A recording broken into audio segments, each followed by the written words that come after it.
Hello, welcome to Lisa Marvin Art. This is how I bloom from start to finish. This is my pillow paint, Glidden Essentials Eggshell. My pouring medium is behr 8300 and josonja. Now I mix it in a separate cup and I don't measure anything because measurements don't mean a thing.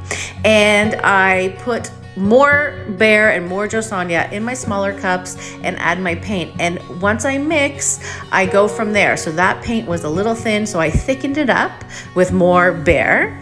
And it's really important because every paint has a different consistency. There's different things happen if it's cold out or warm out, so measurements don't matter. Now this next example is what happens if I mix a color, and this happens a lot, and sometimes you just don't put enough of the color in and it was a little bland, so I just added a bit more. So really I'm showing you it's constant adjusting. Now this last one is what happens if you make your pouring medium too thick. So you'll see I mix this up and it gets super thick and gloopy. If that happens, you just add a little bit more josonja to thin it out until your desired result.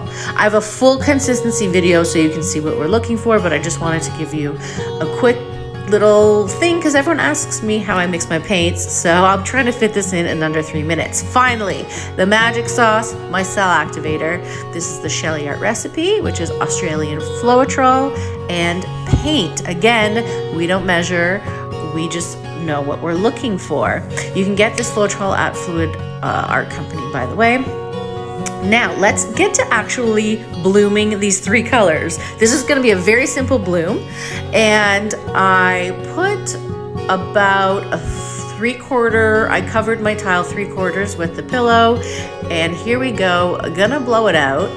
By the way, I also have a video of how to blow because it's really not that easy, and like even though there's not many ingredients for the bloom, getting the bloom is really hard because it's actually pretty scientific, and the weather has to be good, your blow has to be good, your paints have to be good, so there's so many things that could go wrong.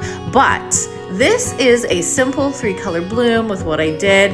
I hope you guys enjoyed. I hope that answered questions for you. I hope that was helpful. If you want to know more, go to my YouTube. I have a bunch of tutorials there.